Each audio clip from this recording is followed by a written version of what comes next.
Okay, I believe that is happening. All right, excellent. I think that is happening. I am so much more nervous than I normally am. Well, normally it's just the two of us. I know. This is like I'm sweating on the palms here. Yeah, a little bit. But we'll be all right. We're amongst friends. Yeah. So. All right, you're going to start the other recording too. Oh, yeah. That would be a good idea. You just thought we'd just go into the podcast and not bother recording it, yeah? That would be good. Okay, we don't need a 3 count today. So. We don't, all yes. Right, I can just go straight 3, 2, 1, click. All right. Click is in. Bars are moving. We're seeing good things. Now I can minimize that. All right. All this stuff we do that you never hear about. So. All right. Okay, here we go. Yeah. Hello, welcome to the Ghosts of Harrenhal. My name's Simon. And I'm Mackelly. Thank you for joining us for episode 200 of our chapter-by-chapter book review of A Song of Ice and Fire by George Martin. Today, we'll be discussing chapter 56 of A Storm of Swords. That's Bran 4.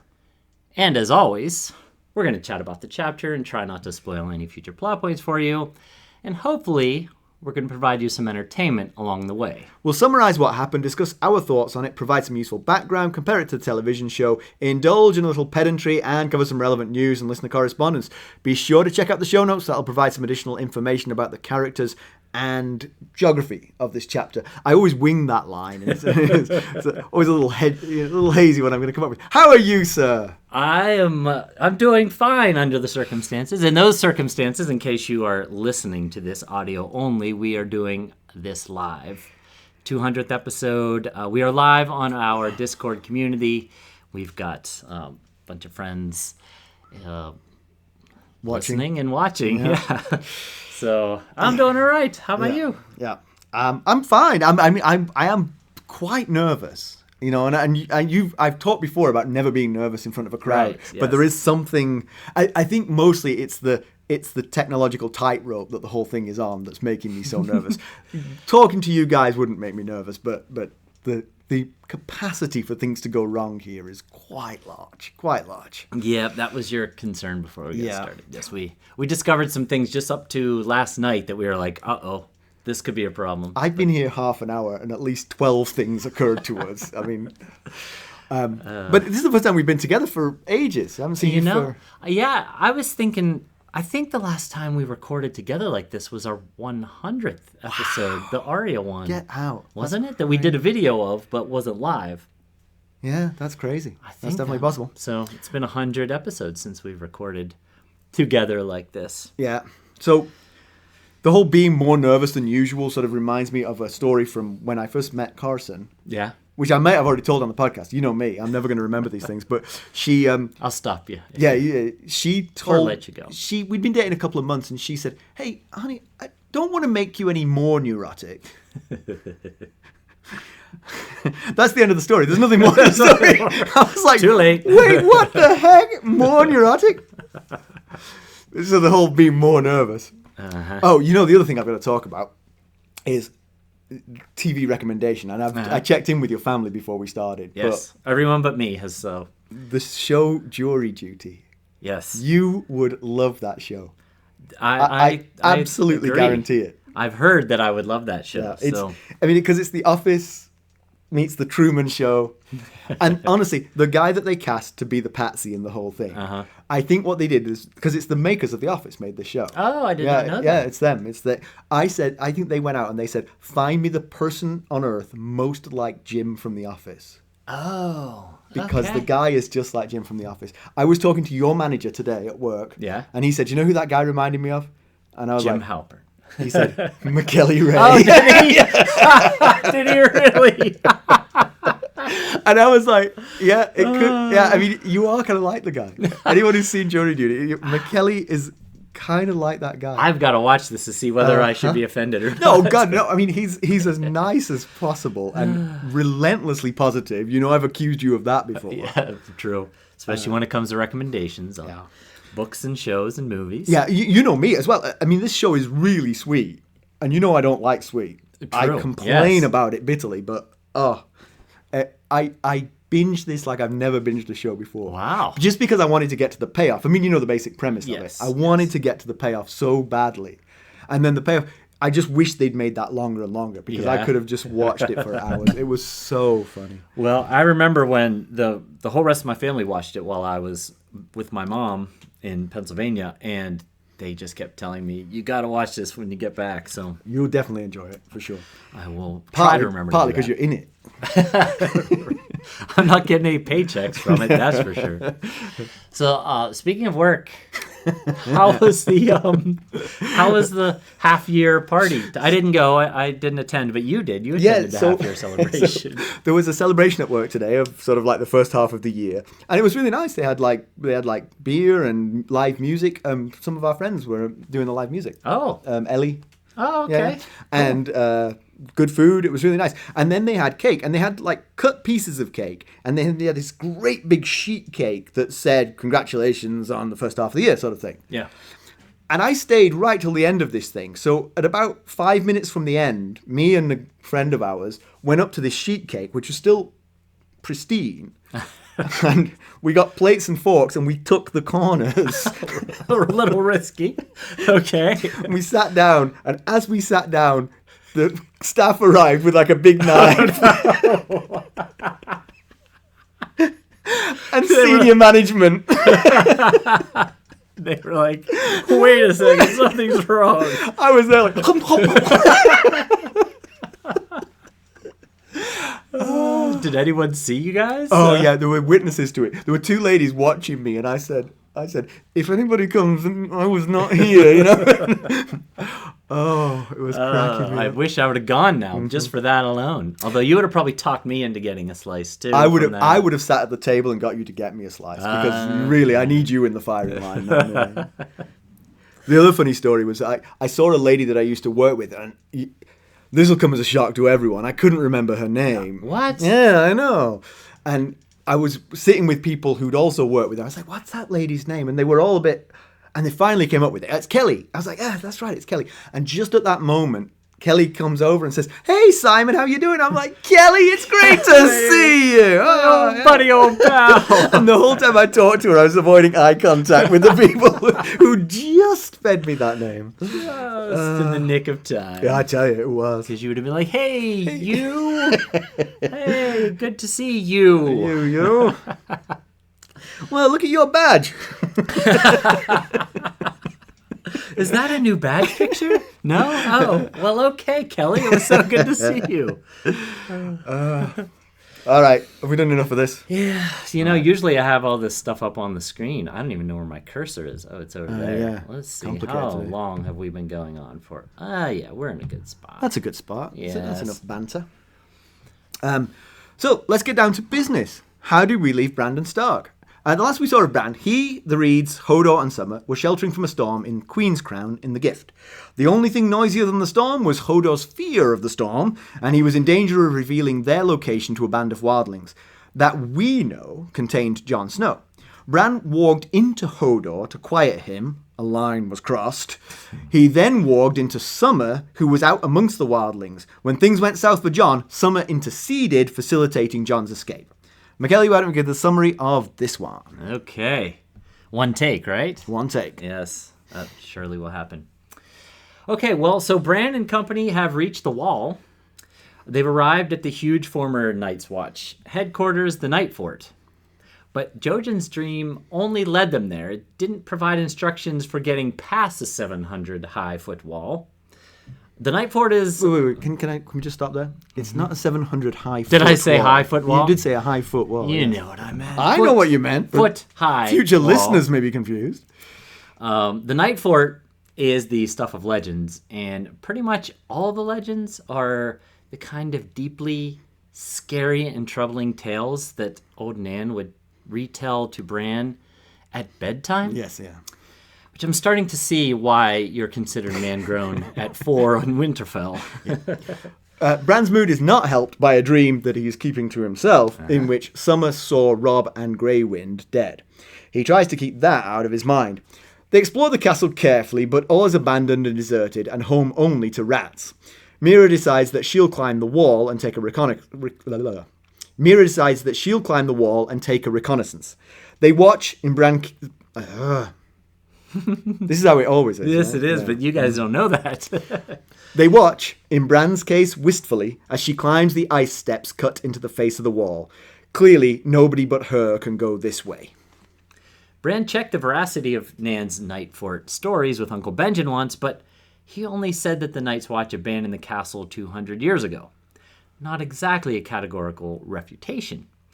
Bran had warned everyone that the gate through the wall would be blocked, the portcullises closed, and the chains used to lift it removed completely, the tunnel filled with rock and ice, making it as impenetrable as the wall itself. But, as we all know, Jojen's gonna Jojen.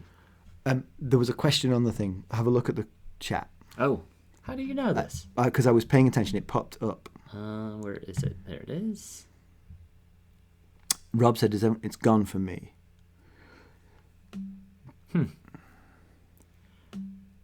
Well, a bunch of other people are typing, so I guess we will see here.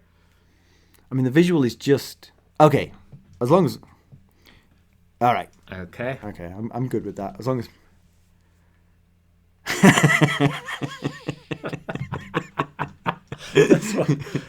I'm not sure if it's better or worse if we have the chat running. Well, it'd be more fun to do this, but it would be more interruptions to the podcast. Yes. Bran saw Jon through Summer's eyes and thinks that they should have followed him to Castle Black. Jojen is a bit sceptical that it was Jon and reminds Bran that they almost lost Summer. He was struck in the leg with an arrow while Bran was warging. That abruptly ended the warging, and Bran couldn't find a way back to Summer for the rest of the night. Bran prayed hard to the old gods for Summer's well-being. They stayed at Queen's Crown for another day to put some distance between themselves and the wildlings who'd set off north in the morning. Summer made it back that day, and Meera patched up the leg, which is now almost completely healed. Bran recalls that the Nightfort had been the first castle along the wall, but had been costly to maintain. Good Queen Alysanne had suggested a new location about 7 miles east, where a lake came close to the wall, and the Night's Watch built a smaller castle there at Deep Lake, to which they transferred about 200 years ago.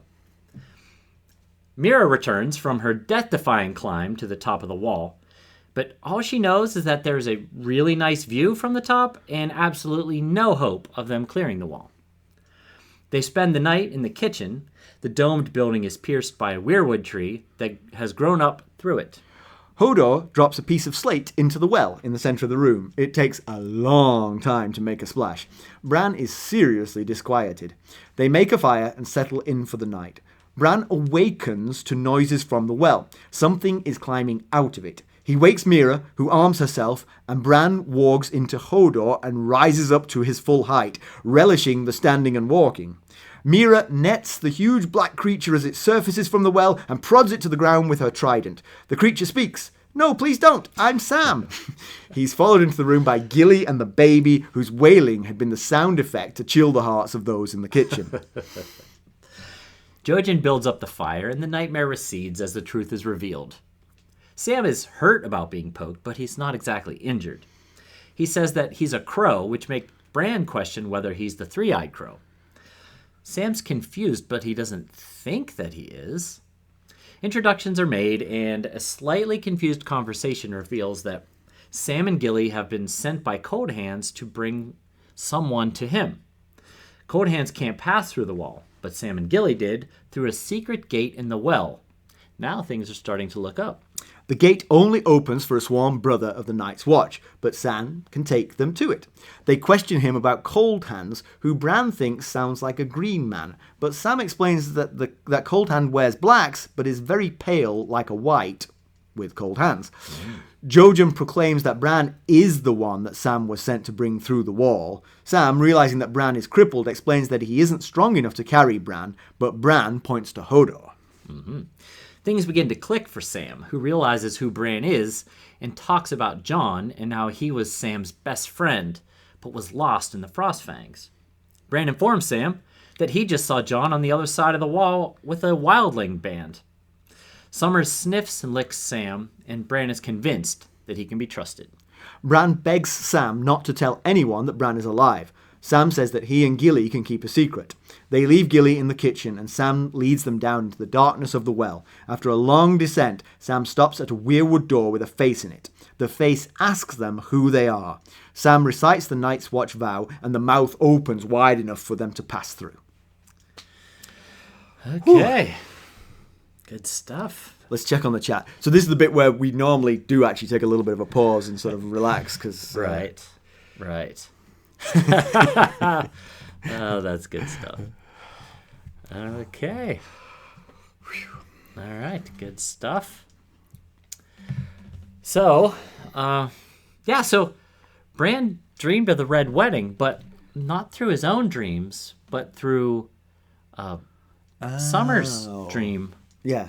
And there was as you mentioned in the summary, his dream was of Grey-Wynn and Robb dying. There's no mention of Cat, which you'd think if he had known that his mom had died in the dream as well, that would also be weighing on his mind. Yeah. Worth mentioning over the direwolf.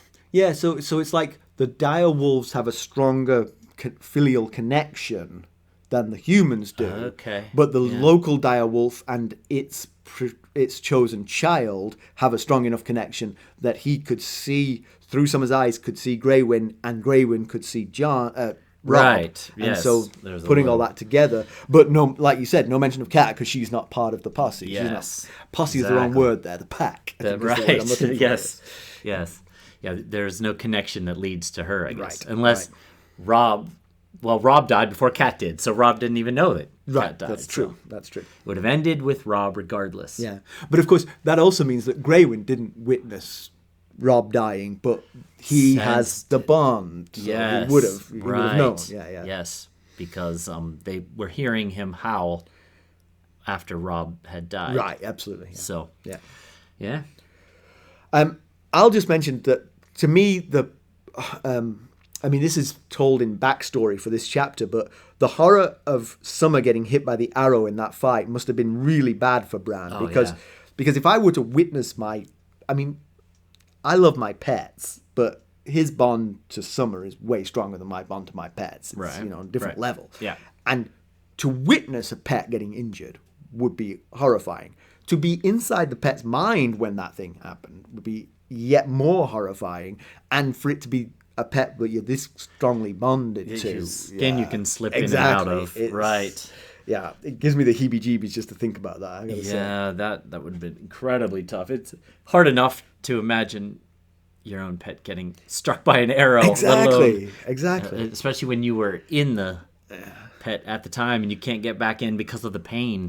He couldn't get back into Summer's skin, Summer's mind, because the pain was too extreme. It was he equated it to touching a hot stove or something like that. You jerk your hand back even though you don't want to. So yes, that would have been very challenging. I got to spend some time with Mackelly's Penny before we started. Oh, that's right. Yes, she was squealing. She was so excited to see you. It was mutual, entirely mutual.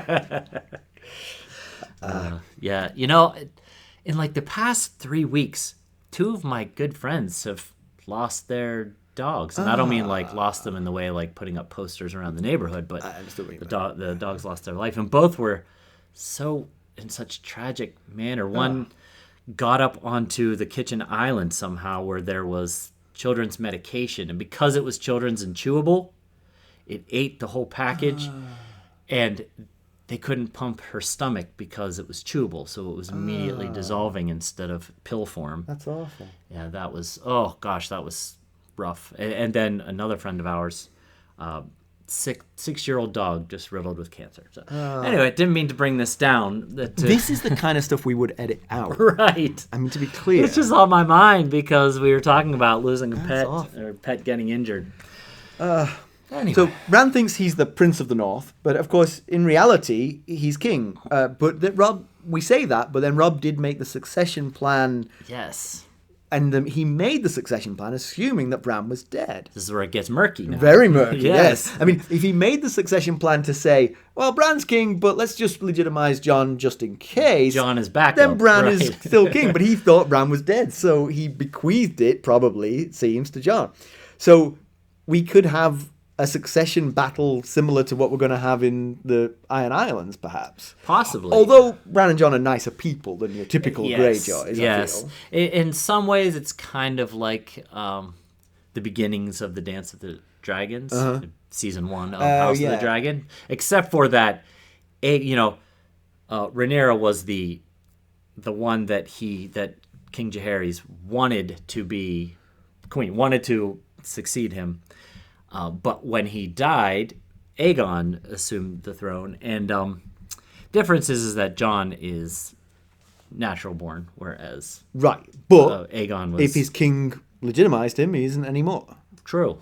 That is true. Yeah. Yes, you become Jon Stark. Yeah. But it does feel like even if Jon were to get wind of this, and it's possible that Jon might never know this, that he'd relinquish rule to Bran. If he knew that Bran was alive, he would give up his place to Bran. I would think so, but as I say that, power can change people. Yep, that is true. And that is true. We know Jon. We've known Jon since the beginning of this story. I'd like to think that wouldn't happen, but... Honestly, if it was his ticket out of here... Castle Black. Look, Bran, you deserve this, but I'm taking it because... At least let me have it for a few years till people forget. Yeah. So what was interesting about this is last time, the last Bran chapter, or was it a Jon chapter? Which chapter was it when the wildlings... It was a Jon chapter. It was the Jon chapter, yes. That Summer attacked. We weren't sure that Bran would have seen Jon, but he did. Yes. Bran is absolutely convinced. Of course, nobody else looked through Summer's eyes, so everybody else is like, could have been a guy who looked a bit like Jon, But Bran's adamant that it is Jon. Yes. So that's going to be a huge relief to Sam, of course. I mean, this is a conjunction of POV characters, right? So we're probably going to get Sam's reaction to this fairly soon. Like, yes, he thought Jon was lost, and now to know he's this side of the wall is, of course, what he doesn't know about is what's going on at Castle Black, which might have refinished off Jon. Neither of them knew that, but it could have. We know that it didn't, but thankfully it didn't. But yeah, and Sam. So when he realizes who Bran is, he says, "You're Jon's younger brother, the one that fell." And Bran says, "Please don't tell anybody this." And Sam says, "Gilly and I can keep a secret, but surely not from Jon." Well, that's what I was going to ask. You'd think you'd talk through the details of that particular promise. Who's on the know list and who's on the don't know list? Gilly knows. Right. I can talk to her about it freely, right?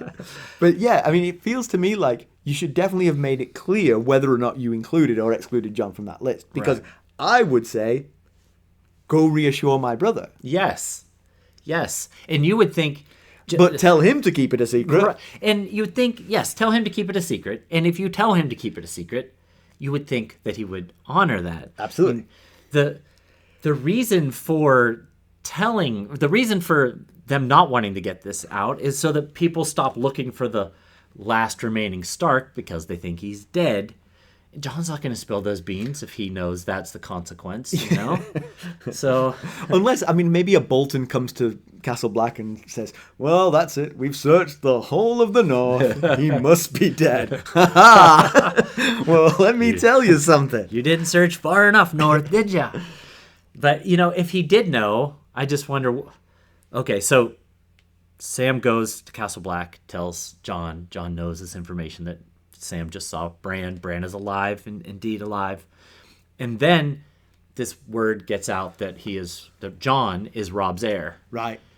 Then Jon would be able to say, and at least have that knowledge to be able to react with that. Right. No, my brother is actually alive. Right, because if this is kept secret from Jon, he might react to the news that he's been legitimized and named King of the North, with the natural reaction of, "I'm out of here, I'm King of the North," leading to friction with Bran when Bran shows back up. Whereas, if he knows, foreknowledge, he might, yes, good point. That's my point. Yeah. So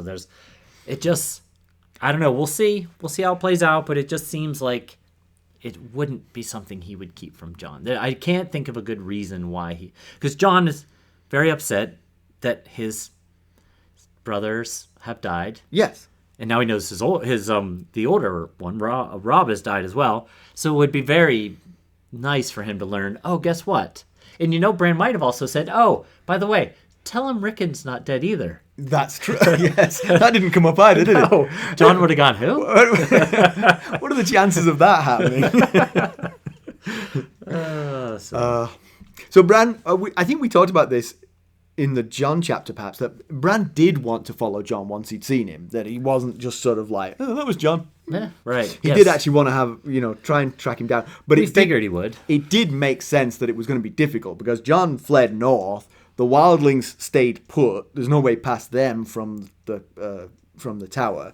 So you had to wait for them to leave, and then they went north too. So how are you going to catch up? Right. And with Summer's injury, it just was not ever going to work. And it certainly would have been bad if they had showed up the day of the Battle of Castle Black. That would be a bad day for house guests. Yeah, although tracking that gang of wildlings would not have been difficult.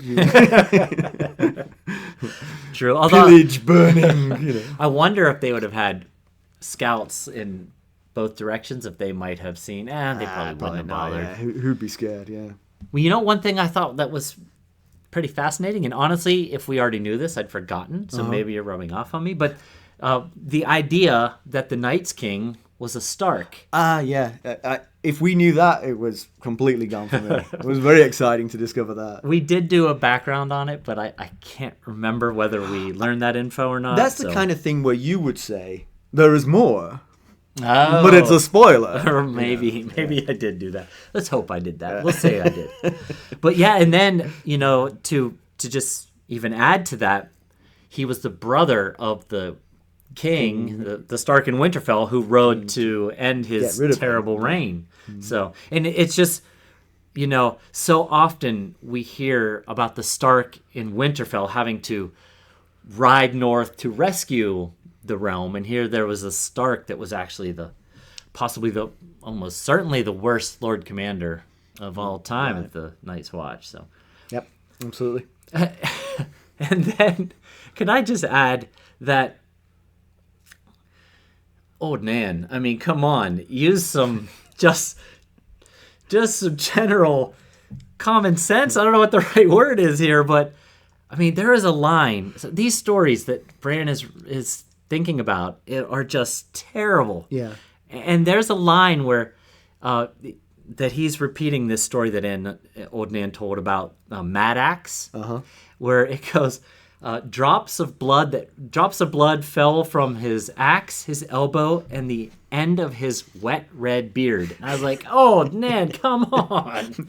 You see, now what happened was she was telling all of the Rat Cook, the Mad Axe, all of these stories. And eventually Bran said, can you just please tell a story about a Stark of olden days? And she was like, let me tell you about the Night's King. And that Rickon was in the room. She was not using that kind of filter. There was like 2-year-old Rickon running around the room. And she's just going on about business. Yeah. Old Nan. She's a character. Yeah. So Bran walks into Hodor again. We talked about this before. That I mean, it's obviously, it's a coercion of another human being, which is a little bit icky. Mm-hmm.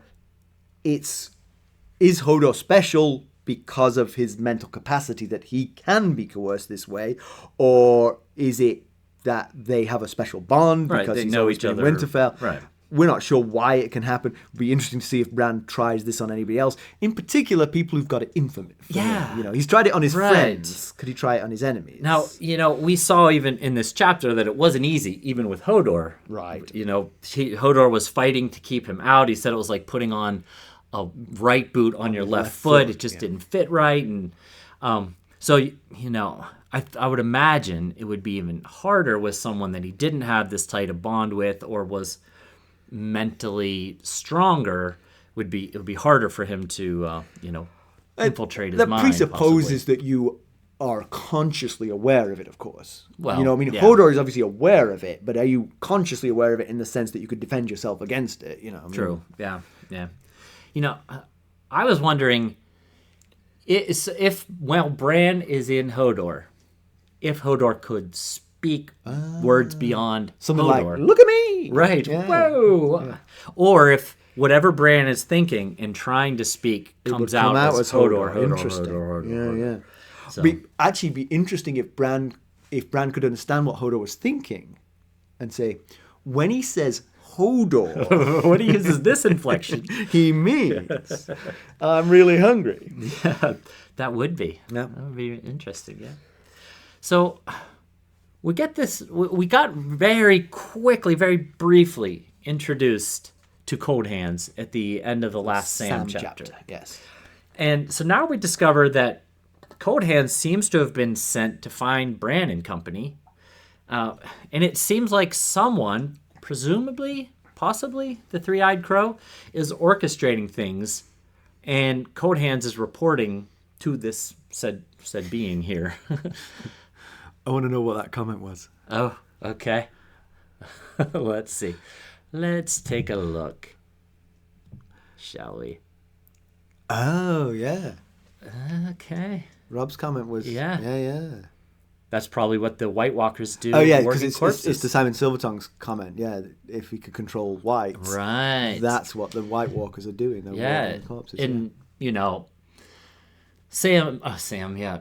Bran is very new to this, Yes. He doesn't know what he's doing. He's just kind of feeling his way through it. So maybe if he were more experienced, he would be able to control 50 beings at once or something. And perhaps penetrate into someone's mind without them knowing. Hodor clearly feels it and recognizes it. He might be able to do it smoother with some sensitivity. Exactly. Yes. Anyway, yeah. So it just seems like there's a third party who possibly is a Three-Eyed Crow is organizing this meetup here at the Nightfort. Do you think the Three-Eyed Crow is a crow? Is it a person? Is it a concept? Right. Yes. I don't know. Well, we don't know at this point what the Three-Eyed Crow is, or if we'll ever meet said crow. Yeah. So is the crow sending Jojen the green dreams? Because the thing is, Jojen's dream to come to this castle seemed like a stupid dead end. Yes, it did. But then Coldhands sent Sam and Gilly that way serendipitously. Yes. So maybe the Three-Eyed Crow is controlling things from both ends a little bit. Either that, or the crow is tapping into whatever he could tap into the green dream. Right, the of same Jojen. dream. Right, yeah. Maybe they had the same green dream. Yeah. Whatever the pipeline is that these green dreams are coming from, they can both tap into it or something. But I was wondering, what would have happened if Coldhands hadn't come across Sam and Gilly? Because he can't get through the gate. The kids can't get through the gate. So... Well, he said he couldn't. This was probably like a job he didn't want to do. Didn't feel like going. Sam, why don't you go through there? All you need is the Night's Watch vows. He's like, I'm not learning that. On you go. No, but I mean, maybe he was just touring the near side of, the near north of the wall to find a brother of the Night's Watch. Just give me one. That's all I need. So maybe it was not necessarily a random act of kindness, him helping Sam and Gilly at that wildling village, but he'd been tracking them because he needed their help, and they were the closest brothers. That's what I'm thinking. Although, I mean, depending on who Coldhands is, maybe he was looking out for someone, looking out for specific people, namely friends of the Starks. Oh, yeah. I don't know. Yeah, could be, because if the Three-Eyed Crow is instructing him, he might be giving him, you need to find people that are connected to the Starks, such as that Sam Tarly guy over there. Exactly, Track him down. That's what I was thinking. Yes. So, Coldhands is talking about magic that we've come across before, which was at Storm's End. There was magic in the walls of Storm's End that prevented Melisandre from crossing the walls, although she did. She couldn't use her shadow assassin through the wall. She had to cross the wall physically in order to unleash it. That's why Davos rode her underneath the wall. Okay, so the same ancient spells, and Bran the Builder is thought to be responsible for both the wall and Storm's End. Yes, that is a body of work. I think there's more as well, but more that he's done as well. I don't want to say off the top of my head in case I'm wrong, but I believe there are other structures as well. Whether there are or not, just those two, that's impressive. Yes, it is. Either one of those would be incredibly impressive. He's done both. I mean, building a cathedral took hundreds of years. Right. He built. He built a huge wall and a impenetrable castle. Yeah. So the magic is supposed to be spells woven into the walls that keeps out evil. Right. keeps out, something. things that they don't want in. Now, Coldhands, of course. Well, I mean, why would you have Coldhands? You might have Coldhands because you're dead. That's And you have definitely been one brought option. back to life. And that's the kind of thing you might want the wall to stop. Yes. The Right. Walking Dead, yes. Yeah, so to these kids and Sam and Gilly are just blindly accepting that they're going to throw these kids over to the other side of the wall with this being who can't come across the wall that has spells to protect from things that we don't want on the south side of the wall getting there. But they got affirmation of that from Jojen. Well, I guess you mean affirmation that... That's who Coldhands was looking for. Oh, well, You yeah. see what I mean? Yeah. That would make me feel a bit better if the Jojen creepy kid said, that guy, I haven't met him yet, but I'm pretty sure he's after this kid. He's legit. Yeah. Yeah, it just felt a little bit trusting to me that... Well, but plus what Gilly and Sam have been through, you'd pretty much trust anyone at that point. They did, unless he set it up. Coldhands set up the whites and then defended them against the whites to earn their trust. Wow. And now he's going to get the kids because they trust him. Oh my gosh, this could be bad. What have you done? I don't know. I don't know what I've done. Confused everybody, I You think. rode under my defenses. You're inside the walls. Yeah. So Sam and Gilly cross through the Black Gate, and that's how the kids and Hodor cross back. Is that what this is called, the Black Gate? Yes, the gate that has the white werewood door. Yeah, It's called the Black Gate. Okay. And about 199 episodes ago, we were talking. Test me. We were talking about. You had mentioned we were talking about Garrett. Man, Yes. That's the chapter. Bran 1, the first actual chapter, where Garrett got beheaded, and you were saying, well, he would have had to have come through one of the castles to get south of the wall. Right. After seeing Will and Sir Waymar get killed by the whites, and he freaked out, and you were like, but he had to have stopped at one of the castles, and I said there was one secret way. So 199 episodes later, we finally have the payoff for that. There you go. That setup that was almost 4 years ago. I remember it well. Oh, I'm sure you do. There's just one final thing I wanted to say is that Bran has this moment of cold feet right before they go. But he wouldn't feel them. He wouldn't. No. Yeah. He'd match well with Coldhands. They can get together. When they're leaving Gilly, she's staying by the fire in the Nightfort. Yeah. The rest are going to go. Yeah. Sam's going to shepherd them through the Black Gate, and then she says, "Come back for me," and he's like, "I will," and then we'll go somewhere warm. And right before they start down the stairs of the well, Bran thinks, what am I doing? Am I ever going to be somewhere warm again? You know, and it was just like, it was such the perfect moment of the classic hero's journey where, you know, the hero, before crossing through the threshold into no going back territory, has a moment of, oh, this is really dangerous. Maybe I shouldn't be doing this. So sliding doors moment, he goes with Sam and Gilly to Castle Black. Castle Black survives the attack by the wildlings. He's inducted into the Night's Watch.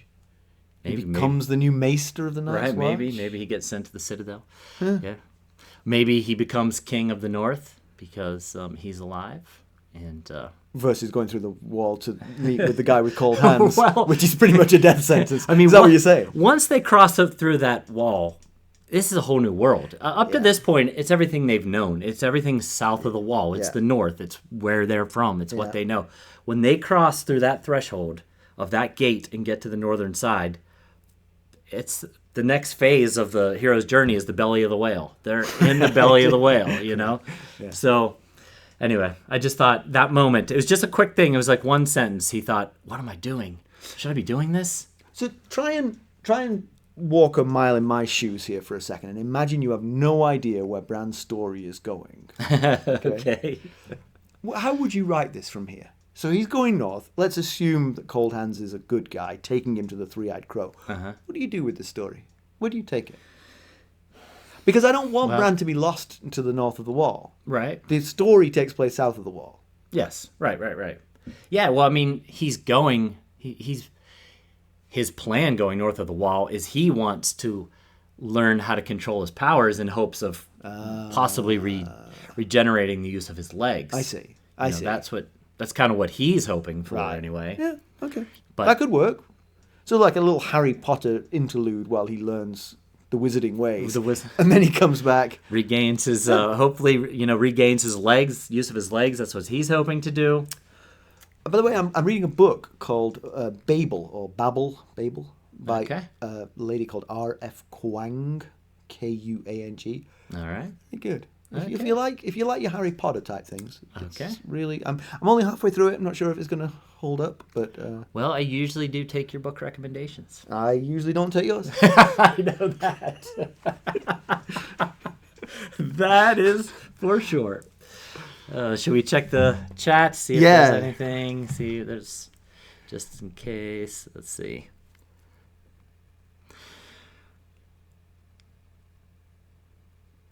Let's see. Okay. Looks like everyone's having a good chat. What is the Bran the Builder's iceberg theory? Is that he is just the tip of an iceberg of builders? Let's see. Ryan is typing. That he wasn't just one person who did all this in a lifetime. He was. Yeah. Okay. Oh, yes. Okay. Sure. Yes, I get that. No. it will be shockingly disappointing. You'd still beat me. And it wasn't the entire Night's Watch vows that would have to be said to the weirwood tree. It's just a piece of them. Oh, yes. Right. Yeah. I guess that's a good point. Rob, how can I... Oh, it's so easy. It's much easier to forget than to remember, let me tell you. All right, so do you have some background for us, Mackelly? This, Rob, is where I crack open my beer. I do have some background. But so much of the lore Bran gives us begins and ends with what he tells us here in this chapter. So, Mad Axe killing his brothers in the night. Oh, yeah, by the way, of all the chapters we've had in this book, this is the richest seam of background. You would have thought. There were like 112 stories in this thing. But yes. You've told them all already. Well, so Mad Axe, killing his brothers in the night there's nothing more to say about it. It was just this. King Sherritt calling down a curse on the Andals. I was like, ooh, this could be interesting. Go on. Nothing more to say about it. Simeon Star Eyes seeing the Hellhounds fight. I thought, ooh, possible. Nope, that was it. Okay. The 79 Sentinels being buried alive. That's all there is to say. Well, they were on top of the wall. Yes. Frozen in. They were, yes, but they were. You know who could use those? Castle Black. Go borrow those. All these stories were basically provided here to give this. But that's it. They're not expanded on anywhere in the canon. No. They were going to make some stuff up. Well, I might end up having to here. They were pretty much just here to give this old, creepy, dark castle the type of vibe that Bran was feeling. Just so we knew what Bran was feeling here. But he did tell the story of the rat cook, which we've already talked about. It's right. Basically a parable about the dangers of violating guest rights, which is why it comes up at this point in the whole story, of course. Right, yes. And we'll have to see if the Freys are affected by this breaking of guest right. It seems to be everybody thinks that it's a really bad sign that they did that. We'll have to see if it comes true or not. Mm-hmm. But and also we've already done a deep dive into the Night's King. And we talked a little bit about it in this conversation here. So I had thought about giving everyone background on House Risewell, which does get a mention. That was with the 79 Sentinels, but they'll come up again in a more prevalent way later in the story. So I'm going to save them till then. So I'm just going to give you what little bit extra there is on poor Dany Flint. I don't even remember Dany Flint getting mentioned in this chapter. Well, Bran tells us that brave young Dany Flint was raped and murdered at the Nightfort. Do expound. What he didn't tell us is that Dany was actually a girl from House Flint. Much like Ari, the Night's Watch recruit, who was indeed Arya, Dany disguised herself as a boy in order to join the Night's Watch. Her secret must have been discovered while living at the Nightfort because we know of her horrible ending. Yeah. But there is a sad but beautiful song sung about Dany called Brave Dany Flint. Well, I mean, we all want to be remembered in song. Yeah. Just wish it was for better, less terrible reasons. All right, comparison with the television show. So one scene had happened in between the last Bran chapters, which is that Osha and Rickon had left. They were going to the home of House Umber, which is Last Hearth. Last Hearth, yes. So that brings the book and the show back into alignment because obviously Osha and Rickon were already gone in the book. Yeah. Oh, sorry. It is Osha. Yes, it's Osha. I always forget which one of those had them. Asha? Yeah, exactly. You got it right. Yeah. So this chapter is split over two scenes. In the first, they're in the Night's Fort, and Bran tells his companion the story of the rat cook to riff on the fact that you mustn't violate guest rights. He did have the great line, which is also in the book, about the crime not being the killing the child, baking him into a pie and serving him to his father, but the violation of guest rights. Yes. Which then segues into a scene where Walder Frey and Roose Bolton are enjoying their victory while the blood is being mopped up in the Great Hall. Oh, yes, okay. We come back to Bran as he gets woken up by the noise coming up from the well, and blah, blah, blah, blah, blah. Yeah, and then the scene unfolds very much the same as in the book. Summer was not injured and is actually present in the room, and he immediately goes over. He's immediately seen by Sam, so Sam immediately knows who Bran is. Oh, you can't really have a dire wolf and be always sitting down and not be obviously Bran Stark. You know? Right. There is no Coldhands. He doesn't exist, or hasn't to this point in the show. Sam offers to take them through the wall because they want it. Not because there's someone on the other side waiting for them. Exactly. Right. Jojen says, this is the sort of the thing that convinces Sam that the Night's Watch cannot stop what's coming. Only he, Bran Stark, can. So that's how the scene is. Okay. Otherwise, pretty similar. Yeah, good stuff. Let's pause for chat before we get to pedantry. Come on, chat, open up. Okay, there we go. Let's see. It was water. Yes. You imagine the two would look the opposite of each other. Me and him. Or Brandon. Bran and Coldhands. Bran and Hodor. There's no such thing as too much smack talk about Simon. Knock yourselves out. Did we miss all the smack talk about Simon? Water under the bridge. You know, that's not the first time that people have said that someone has said that they imagined us the other way around.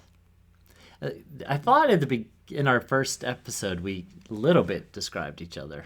Maybe not. Maybe they figured you were bald. Yeah, I mean, I have very little going for me, but I do have a full head of hair. Sam and Mackelly. Oh goodness, I've got a.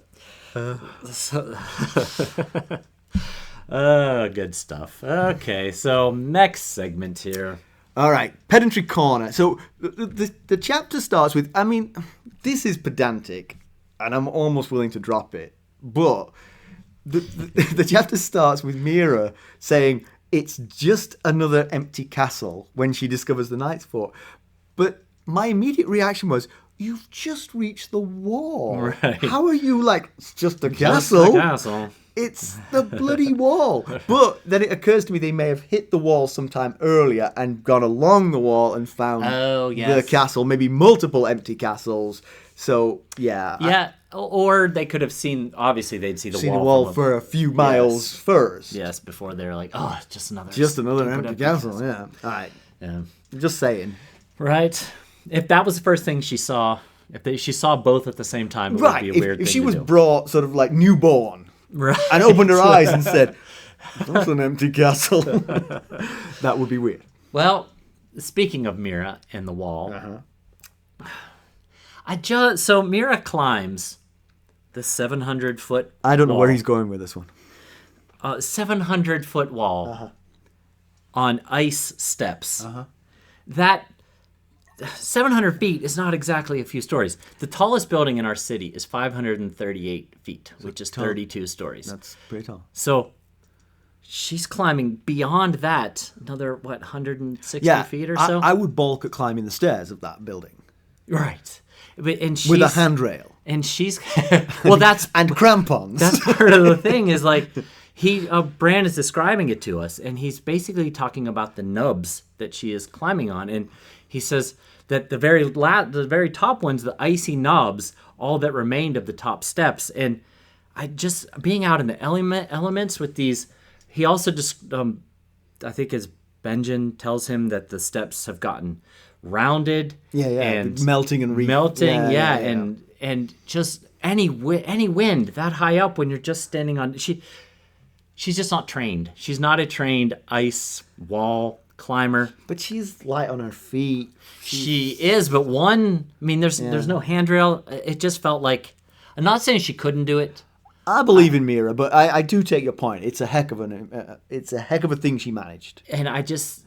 coming down might be even harder. That's what Bran or Jojen thinks. But I just felt like one breeze, and Bran mentions the wind blowing in the trees and such, so it wasn't a perfectly calm day. It just felt like too much. It was too much. 700 feet up on those little nubs, You said before that he didn't think about what 700 feet was when he first decided the height of the wall. Right. It was too... Yeah, it's too much. I thought it was too high. Yeah. But I felt, and I was like, what is she going to climb up there and find? They've got Bran and Hodor. They're not going to... Exactly. So, anyway... What I found is a winch system. Throw down to you. Anyway. So my other one was, would there be rats? There's a lot of mentions of rats in this chapter, that the whole place is riddled with rats. But it seemed to me that rats would thrive in an environment where humans are there to scavenge from. And if this place has been deserted for 200 years, there wouldn't be human food to scavenge on. So this got me off on a significant tangent, I will say. Yes. Recent research has suggested that rats might be well positioned to supersede humans as the dominant race on Earth. Should we doom ourselves? Oh. Yeah? They are smart, resourceful, omnivorous, and adventurous with what they'll eat. Okay. They will try something and find out a little bite of something and see if it's okay. Their populations can swell and contract to match the available resources, whereas primates who have a longer life and gestational spans can't adapt as quickly.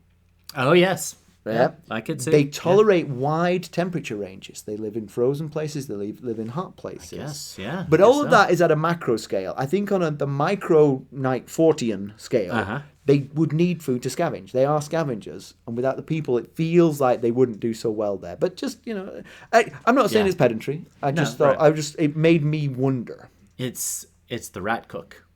That's what it is. The rat cook is keeping them alive. Having children. Yeah. Yes. And I mean, obviously, they flee to stop being eaten. Right. Presumably. Yeah. More stuff was going on. Okay, let's see what's going on. That's enough of being pedantic. Yeah, I mean, sometimes the pedantry is forced. She has a Sherpa.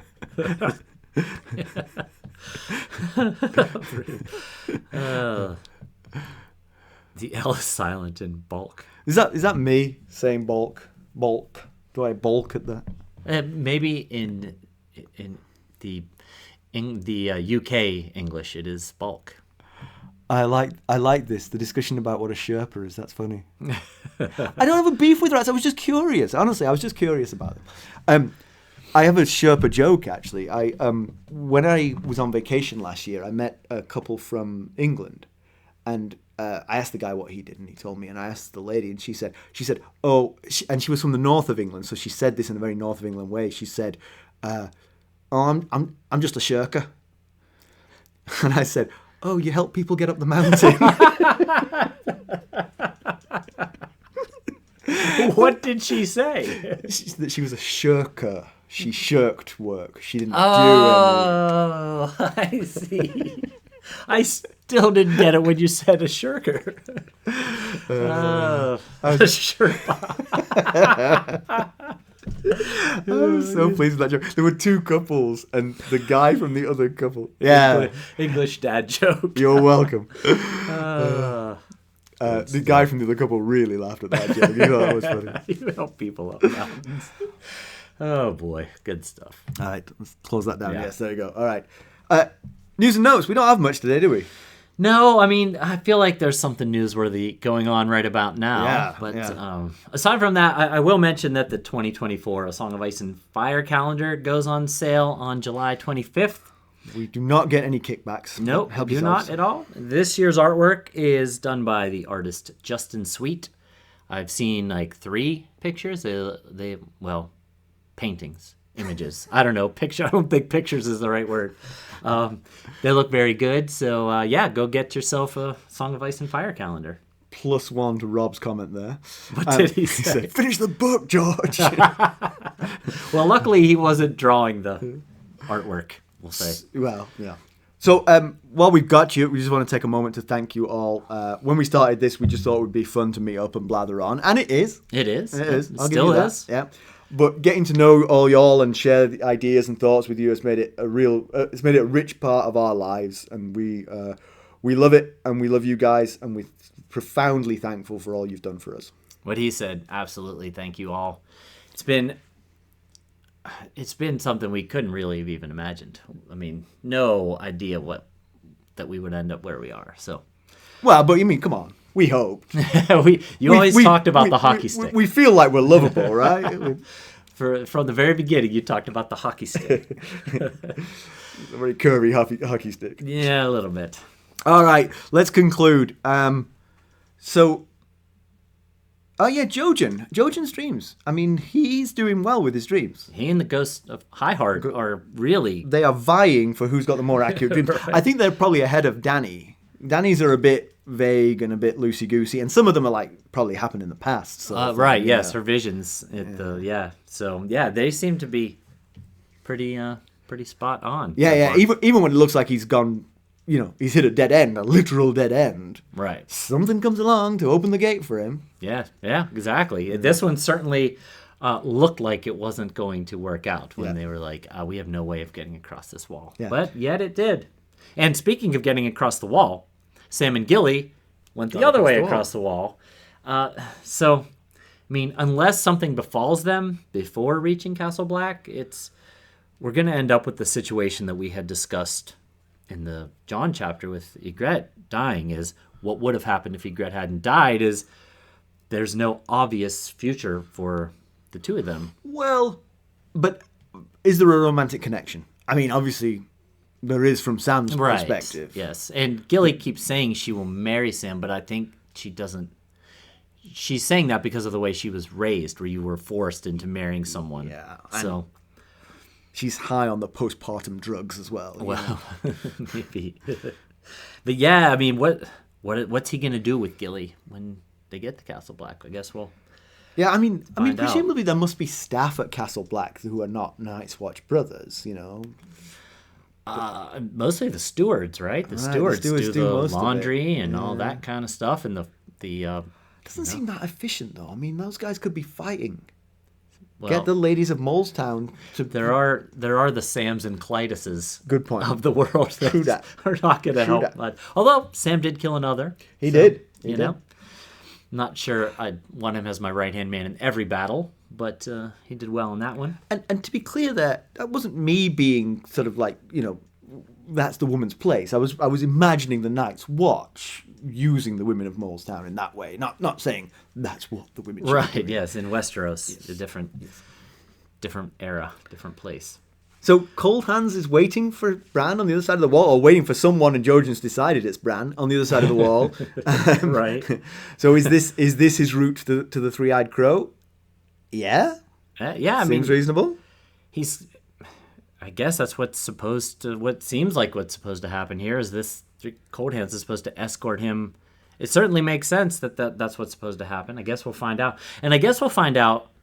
We had discussed at the end of the last Sam chapter we were discussing who the Coldhands might be, being that he's a brother of the Night's Watch. And one of the names I think you threw out as a possibility was Benjen Stark. And unless he's horribly disfigured, you can imagine when Bran sees him, we will learn whether he's Benjen Stark or not. Good point. Yes. So, Yes. They know each other.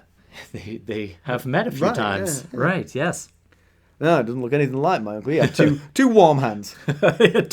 Otherwise identical, but both his hands were warm, so it can't be him. And do we trust this guy with these kids? I'm not saying that he's definitely a bad guy, but he's not allowed through the wall, and bad things aren't allowed through the wall. So there's some correlation possibly there. I'm terrified of the idea that's been floated here tonight of the others being so smart that they send a fake force forward to lose, then send a guy to rescue the Night's Watch brothers to lure Bran Stark through the wall to his doom. Come on, not even George Martin would do that. We never know. We just never know. But yes, the fact that he can't cross the wall, that is... that's a demerit. That's a red flag in Bachelor Nation speak. And like I was saying earlier, they're really in it now. When they cross that gate, first of all, I don't know if you can get back. Yeah, can Coldhands say the part of the vow he needs to say? He looks like he was once a Night's Watch brother, but I shout don't know. It from a distance and then push them through. Yeah. So it was all fun and games on the southern side, but the northern side not so much. It's a generous interpretation of what's been going on south of the wall. But yes, I take your point. It's worse north of the wall. Right. And can they survive? I mean, the thing is, that's the one thing about Coldhands. It feels like he gives them a chance of survival. Right. It feels like they freeze to death if they just wander north of the wall. Yes, and there's whites out there and wildlings out there, and these kids in Hodor are just wandering aimlessly through the woods. Yep. So it's good that they will hopefully if he's on the up and up, we'll have a guide, it seems. And then we'll be curious to see what Sam tells Jon when he sees him. Oh, I met nobody. I saw nothing. I saw absolutely nothing. Who have we got next time? Next week, we are off to Essos. Do you remember we had a character on Essos? We haven't heard much from her lately. But I'll say she and her growing group of followers, they make it to the third slaver city, Meereen. Right. And two very big secrets are revealed. So you're definitely going to want to tune in next week to find out what those are. And this is the bit where we do the sort of like the stuff we do every week. So I don't understand if you all start hanging up at this point, but we are going to do a Q&A afterwards. So there's 4 ways that you can help us. You could leave us a positive review. You could buy merchandise at ghostsofharrenhal.threadless.com. You could buy us a cup of Arbor Gold at buymeacoffee.com/ghostharrenhal. Become a sustainer at the Lord Paramount or Knight of the Realm level, as many of the people before me are, and you get lots of fun benefits therefrom. Or you could just donate directly to our cause through our website, ghostsofharrenhal.buzzsprout.com. Yep, and if you're looking for more ways to interact with us and keep up on the latest Ghosts of Harrenhal news and developments, check us out on our social medias. You can follow us on Twitter at Ghosts Harrenhal. We are also on Facebook, Instagram, Discord, and YouTube. Thanks for listening. Thanks. Bye. Bye. All right, you entertain the masses. I'll entertain the masses. Will you give me the chat? Oh, yes. Or can we look at all that. Can we let them talk now? I think we have to call them up on stage. Up on stage to time. talk. Okay. But, you can do what you're doing. Yes. You do what you're doing. If we don't do this, we'll be in quite the pickle.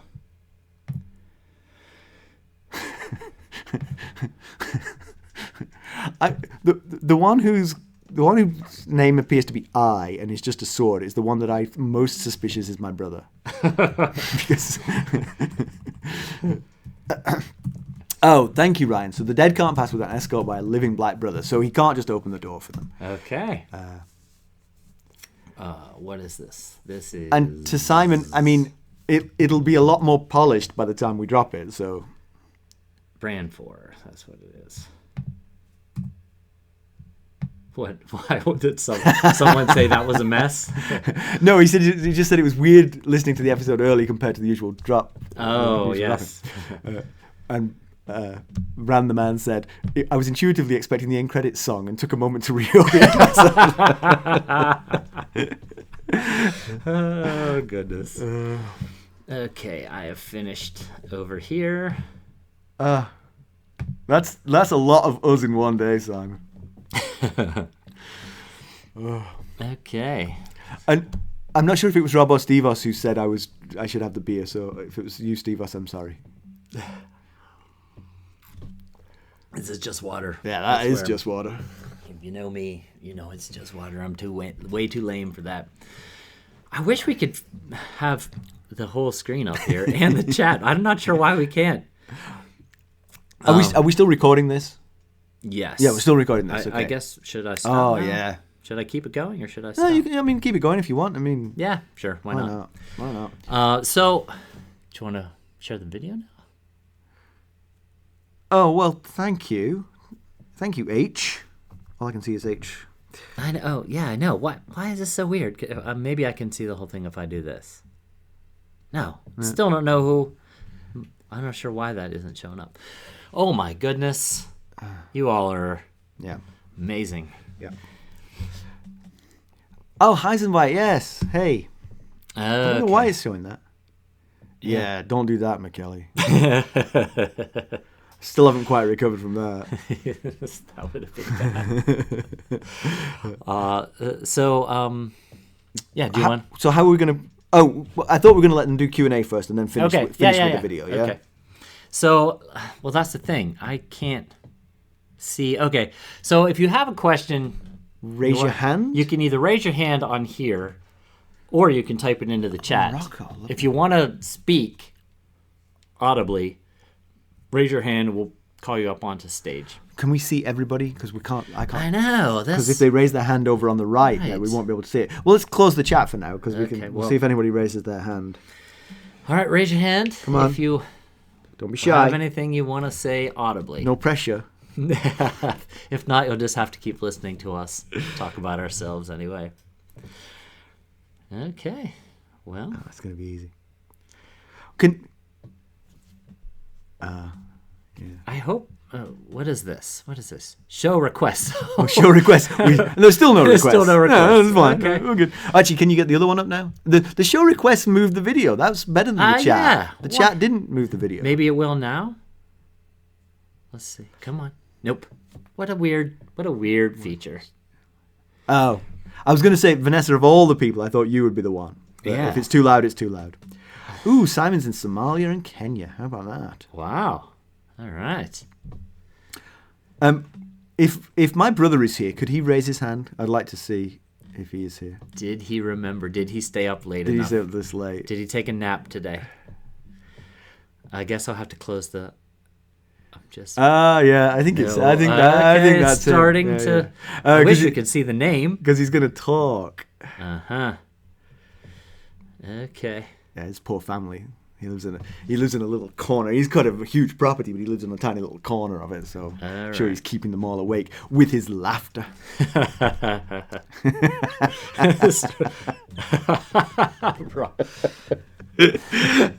Come on, Rob. Give them all a startle for us. Oh, okay, let's see. We're going to invite. Let's hope we don't regret this. Hello, I. Let's see. If I close the chat. Where did he go? He's here with his hand up. Okay. Oh, he's on the stage now. Okay, whoops. Sorry, Kelsey. Didn't mean to click on you there. All right, Rob, can you hear us? I mean, can we hear you? Obviously. You went green for a second like you were talking, but we didn't hear anything. Do I have to do something?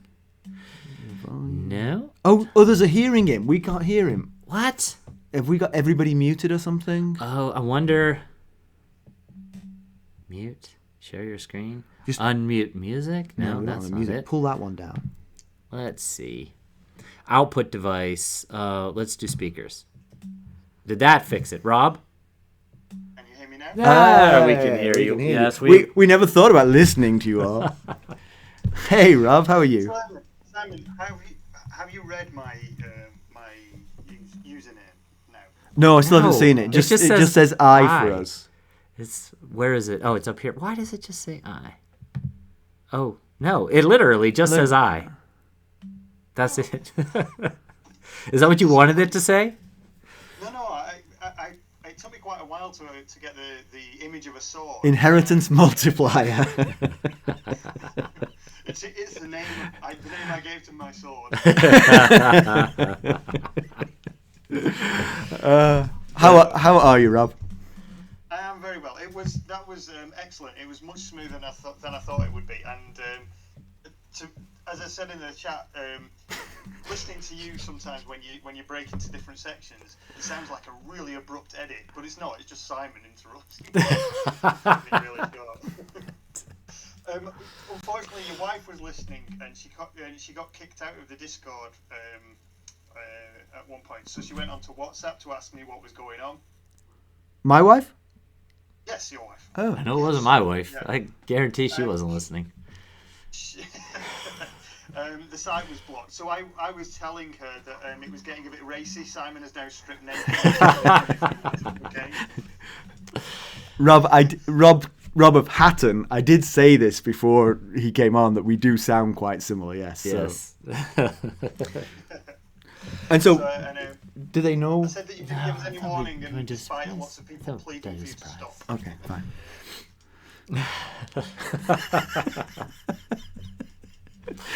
But it was excellent. It was really well done.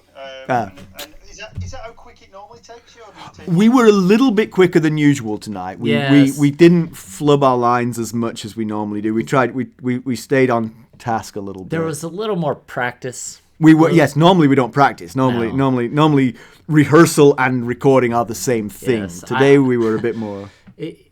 Even when I write the summary, I forget to go back and read it until it's time to record. I noticed tonight with the summary that I actually put Meera on the wall way earlier than she actually goes up on the wall in the chapter. She goes up on the wall quite a bit later in the chapter. She just doesn't do anything in the meantime. Right. So I wrote it sort of from memory. So she ended up on the wall way too soon. So that's how Tyrion got in there. No, it was excellent though. But I mean, if there are other people who are trying to get in, then I don't want to monopolise this. No, yeah. Thanks, Rob. It's good to hear from you, my friend. It's 2:15 in the morning here. Oh Yeah. my gosh. Well, thank you for tuning in. It's such a late hour. Right. I've just been WhatsApped by your wife accusing me of outing her for listening to What was the name? What was her name? She never got in. She didn't get in, but she's obviously hearing now because she's. We're at Mackelly's house. This is Mackelly's house. So, Did you just point to Mackelly in case I didn't know which one? This is a visual medium. That's I'm using right. all the things tools at my disposal. Wait, is she in now or not? How is she hearing if she's not in? I don't understand what's happening. Well, this was my question. I didn't know if she could actually physically hear you talking. No, she's unless Once she's come round. right. This is an empty room. Now I'm being told to shut it. So one of these people in is here, Carson? just raise your hand. You Raise gotta your get- hand, Carson, if you really are here. I don't believe you. We got to get you up on stage. Although I think we can only have 2 people on She's stage. saying So. salacious things until she does. You don't normally need an excuse. Either that or she'll come round and actually kill me. Okay. No. I thought maybe. Well, did someone else just? Everybody moved, so I think Someone left and came back. Maybe I think. this one here. I don't know. No, she wouldn't know that spelling. I wouldn't think. No. Kelsey, maybe. Does anybody want to join to say anything? You don't have to. You really No, don't. but if you want to. But the ones I've heard talk all have lovely voices. So Yes. Just Please. before I do go, can I just say one thing to some people who might be listening? I do have your videos, and thank you very, very much for them, and I will still be using them. So, thank you again. I don't know what that means. I'm nervous. What does that mean? Ryan, that's a great spelling of salacious. I mean, it gets the point across. That's what spelling should do. Right. Yeah. Yeah. By the way, the whole me getting naked, I am sweltering. It's so hot. As we started recording, I was like, we should have dropped the air down here. We should have done that ahead of time. So, yeah, we're dealing with the ramifications of not putting it down. Let's throw Rob off the stage just in Okay. case somebody else wants to talk, and that's blocking them. Okay. Let's see. Turf him off. You'd think that it would be easy to do that? No? Move to audience. There to we audience, go. there, All he's right. gone. First time we've tried this. Anybody There's else? 20, so someone else has recently joined. I feel like I don't want to put Jenny on the spot, but I feel like Jenny she should be up here on the stage with us. For sure. So, Jenny, if you'd like to come up on stage, we'd love to have you up here. We're not opening the chat to find out what the rest of that is. No? Hey, we got a hand. We got 2 hands. Okay, There we all go. We'll have them both. I'll see if I can get them both up on stage. Invite to speak. Okay. No, do it again. Well, that didn't work.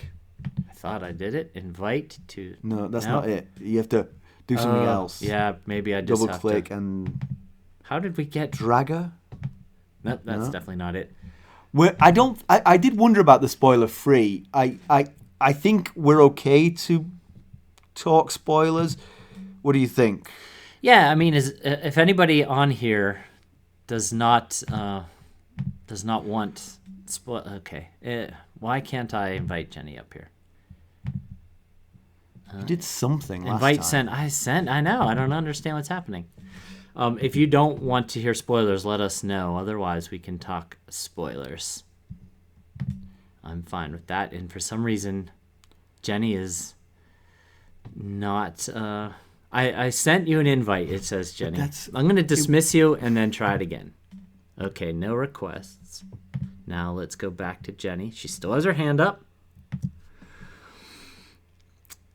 It was bring to stage or add to stage. That's what it was. You're not finding it anymore. Why is that not an option? It really should be.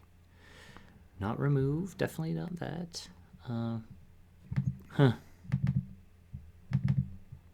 Okay. Well, that is really not working. Yeah, try Vanessa. Okay, let's try Vanessa. No, invite to speak. First. Was that a first step? Invite to speak might be the first step, and then try something else.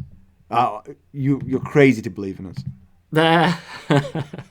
When it comes to technology, see, Ethan was supposed to join and be our guide here, but he did not.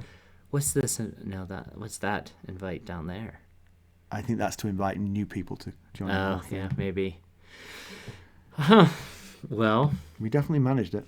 Yeah. Well, Rob was there, so if we could call her. It says call. I'm not sure we want to do that. Well, this is very reminds me. Why does this remind me of a Zoom call? No kidding, right? I feel like I should just be able to drag Jenny was up it down here on the mic or something? No. I think so. Share your screen. No, nothing there. I feel like we should be able to go here and invite to speak. Invite to speak. That's not what we need. That's not doing it. I keep doing that and nothing's happening. It was invite to stage. I feel sure that's what it said. Well, and we did. Rob's definitely not on the stage anymore. That's inbox. No, I meant the 3 dots next to it. Oh, these. No. Well, right. Okay. So you got to suffer us two talking. Somebody used ChatGPT to finish the books, and it's kind of good. That's interesting. Okay. Zoom story we once heard, was that us? We've had some Zoom calamities, that's for sure. Yeah, we certainly have. Oh my gosh. Just last episode was quite the Zoom fiasco that cost us about 10 minutes.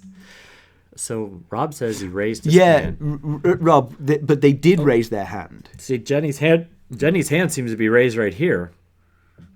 But we didn't seem to have the invite to stage that you had. Maybe I can click on the stage. That didn't seem to do anything.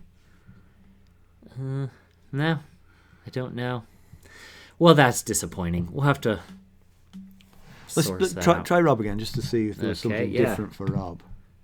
Invite to speak. I still think that was the first step. You invited him to speak, and then you could add him to the stage. Okay, yeah, then he turns green. And look, he's on the stage. And Rob's back.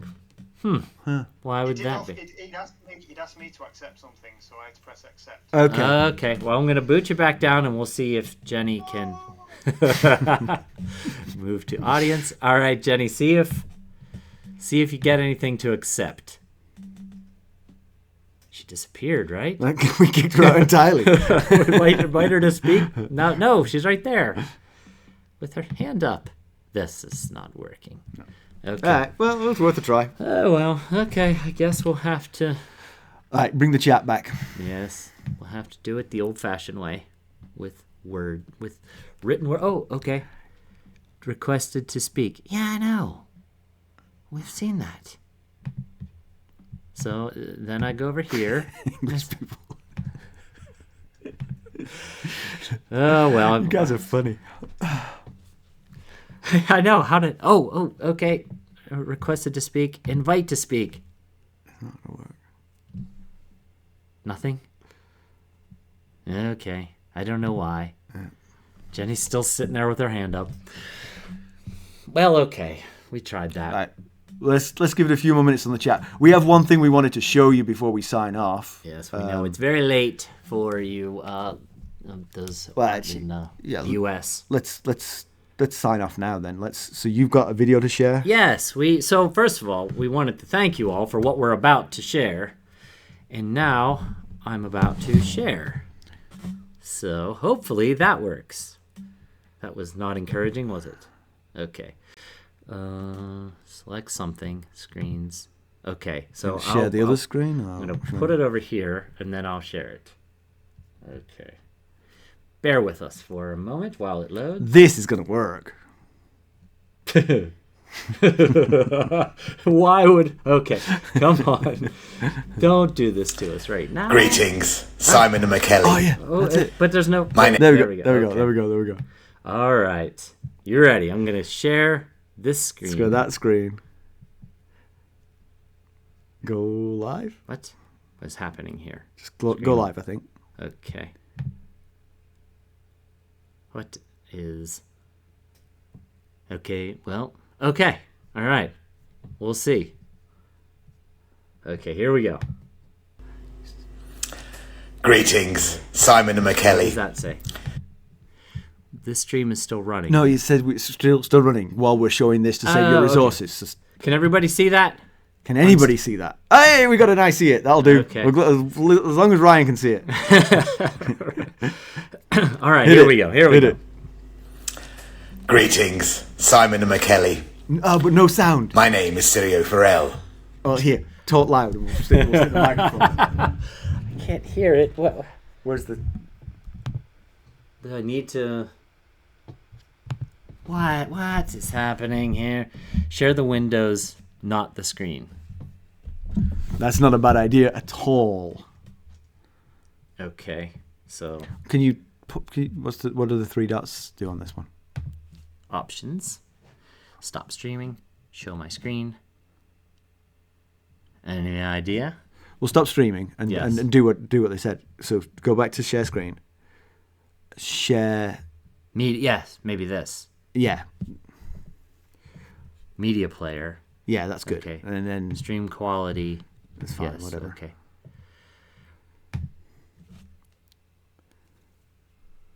We'll try it again. Okay, let's try the audio again. Here we go. Greetings, Simon and Mackelly. My name is Sirio Farrell, Sound. the first sword of Bravos and Arya Stark's dancing master. And I'm here because a raven was sent to me all the way to Bravos, where, as you can see, rumours of my death have been greatly exaggerated. It's Serial Farrell! Was sent by your Discord family, and it is to say thank you. Thank you and congratulations on your 200 episodes of the Ghosts of Harrenhal podcast. They admire and respect everything that you do, your effort, your time, and how much you love your listeners and they love you. So a big, big thank you, and it is a great honour as the first sword of Bravos to communicate this. So keep up the good work. I hope you go from strength to strength. So congratulations. You are adored and you are admired for all the hard work that you put in. Amazing content. So congratulations. Here's to another 200. All that's left is for me to remind you is that there is only one God. and his name is Death. And there is only one thing we say to the god of death. Not today. Yes. Today, Summer Mackelly, it's all about you. Congratulations and thank you for the Ghosts of Harrenhal podcast. Well, that was cool, huh? Okay, now I'm gonna stop. Ooh, how'd the stream go? Yeah, whatever. Whatever. Sure. Oh, my Sure, brain. great. Bring up the chat. Oh yeah. 40. Goodness.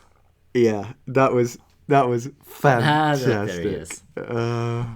Yes. Thank you all. We didn't get it. We don't know who all was involved. It just said the Discord family. So we'll just thank you all. It was so cool, and we loved it. And Stacy goes, "Was he recording that in his kitchen?" Because you can see like Post-it notes and stuff over his left shoulder. The first store of Bravos has a kitchen. I know. I figure he's got to eat. So thank you for that, guys. That's incredible. Yes, that was really fun. When we first saw it, we just couldn't even believe it. It was so really cool. So we're only 10. Wow, really? Wow. Yeah, I With mean, us since our 10th episode. That is that's amazing that is- because we were a lot more appetizing as a podcast once we had 50 episodes. Because if you only had those first 10 to go on, Yeah. we weren't very good at that right. point. And- Yes, that's why we were doing that. Yes, that's why we did that episode Bonanza to try and give remember that one. more Yeah, people yeah. people more options. They were good enough. Good enough. That's what they deserve. Yeah. Thank you, Greenfire. Yes, thank you. Thanks for tuning in. I'm glad you were up so late. First was entertaining. Yeah. It was entertaining. Yeah, and by far our most downloaded episode by tens of thousands. Our most downloaded episode is our first is chapter 1, our second episode. Oh, And that's not the above the prologue. yes, by probably 15 to 20,000 downloads more, which makes me nervous all the time because I listen to it and I'm like, oh, we were so stiff and awkward. All right. Rob, thank you. Yeah. Thank you all. Thanks, everyone. We're winding down now, so I'm just going to let everyone finish their typing because I don't want to... Right. Yes. It's been fun. I don't know how the Europeans are doing it. I'm ready for bed. You got that European blood. Yeah. Get to bed early still. Well, thank you. Coffee. Yeah, that does help. All right. Several people are still typing, so... Well, thank you, Jenny. Sorry, we really wanted to get you up on stage and any of our other sustainers, and but sorry that it didn't work how we had hoped. We'll get that figured out for next time. And well, yes, thank you all. Yeah, thanks for everyone tuning in. For those of you that's mourning, thanks for getting up with us. Bye all. Beautiful. Thank you. All right. Bye. We will, Rob. We will. Yes. This was the first. Wanted to see how it went. We know there's some kinks to work out, and we'll get that figured out. All right, and Bye, I guess on that note, that's us signing out as well. So, Bye. all right, I'm going to close the chat, and then we're going to leave stage. Bye. All right, see everyone. Thanks. And then hang up as well.